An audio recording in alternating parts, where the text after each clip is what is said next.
Aujourd'hui, on s'aventure en plein cœur de la forêt boréale québécoise. On va essayer de résoudre une énigme scientifique assez surprenante en fait. Et ça concerne un élément que tout le monde connaît, au moins de nom, le soufre. Et voilà le mystère en question. Ça fait des décennies qu'on travaille fort pour réduire la pollution qui causait les fameuses pluies acides. Donc, logiquement, on devrait trouver de moins en moins de soufre dans nos rivières, non? Ben, il se trouve que c'est pas tout à fait ça qui se passe sur le terrain. On s'en souvient tous de cette histoire-là. Les pluies acides, la menace pour nos forêts et nos lacs. Et on a fait des efforts, ça a porté fruit. Mais il reste un mystère. Malgré tout ça, les forêts du Québec, elles, continuent de libérer du soufre. Alors des scientifiques se sont dit, OK, il faut qu'on sache pourquoi. Ils ont décidé de mener l'enquête. Alors, pour bien comprendre ce casse-tête-là, on va juste prendre un petit pas de recul. OK, regardons ça.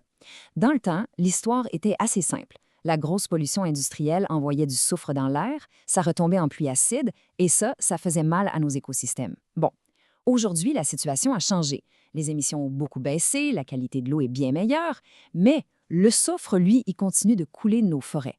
Ça veut donc dire que c'est plus juste une question de pollution qui nous tombe sur la tête. On dirait bien que la forêt elle-même a son mot à dire là-dedans. Bon, alors, comment on fait pour pister ce soufre-là? Comment les scientifiques ont réussi à retracer son origine?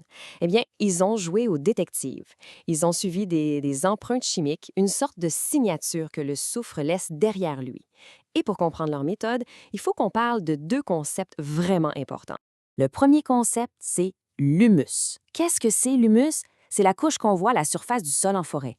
Toute la matière organique, les feuilles mortes, les aiguilles, la mousse, tout ça en décomposition. Ça peut sembler banal, mais c'est le cœur battant de la forêt, une zone incroyablement vivante et active. Ce mot-là, humus, gardez-le en tête, il est super important.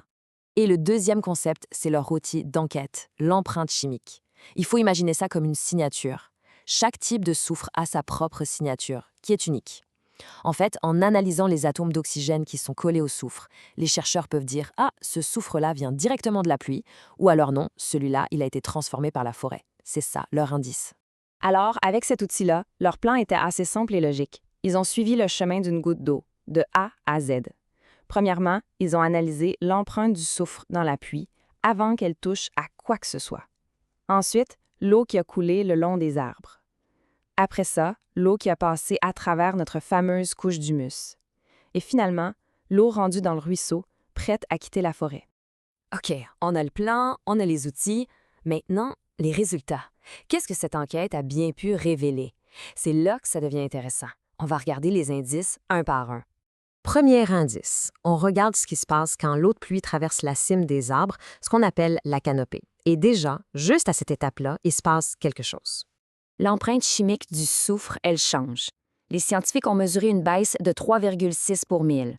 Bon, 3,6 pour 1000, qu'est-ce que ça veut dire? Ça veut dire que juste en touchant les feuilles et les branches, avant même d'arriver au sol, une partie du soufre est déjà transformée.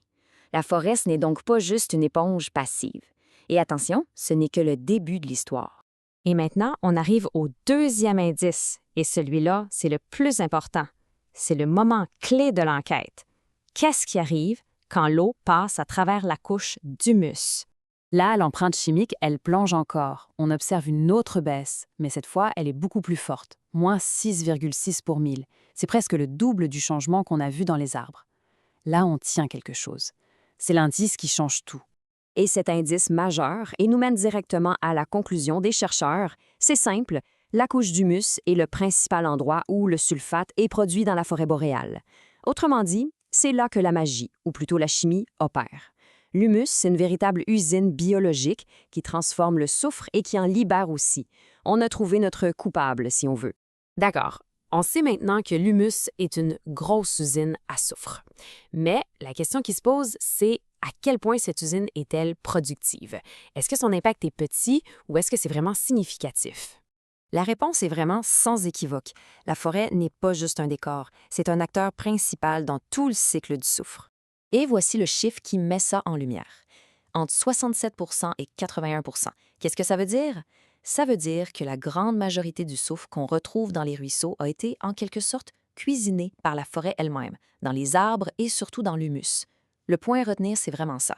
La forêt n'est pas juste une victime passive des pluies acides, c'est un système bien vivant qui gère activement son propre cycle du soufre. L'enquête est donc bouclée. La conclusion est claire comme de l'eau de roche. L'humus, c'est vraiment le moteur principal de tout le cycle du soufre dans nos forêts. OK, on a résolu une énigme scientifique. C'est super. Mais au fond, pourquoi c'est si important de savoir ça? Qu'est-ce que ça change, concrètement? En gros, on a appris quelques leçons clés. Premièrement, la forêt n'est pas passive. C'est un système super dynamique qui transforme et qui recycle les éléments. Deuxièmement, cette petite couche d'humus qu'on piétine sans même y penser, c'est en fait une véritable usine biologique. Et finalement, on a compris que l'action se passe vraiment en surface. Le soufre qui stockait plus creux dans le sol, lui, est comme un géant endormi, il ne bouge pas beaucoup. Et tout ça, ça nous ramène à une idée fondamentale, l'importance d'avoir des sols vivants. Un sol en bonne santé, avec une couche d'humus qui travaille fort, c'est la fondation de tout l'écosystème. C'est ce qui permet de réguler les cycles, de nourrir la forêt et de la rendre plus forte face au changement. Ce qui nous laisse avec une dernière grande question, une question pour l'avenir. On sait que toute cette activité biologique dans l'humus, elle est très sensible à la température. Alors, avec le réchauffement de la planète qui s'accélère, la question est-ce que cette mince couche d'humus qui est si vitale va réussir à s'adapter? Ça, c'est un tout nouveau mystère que la science va devoir explorer.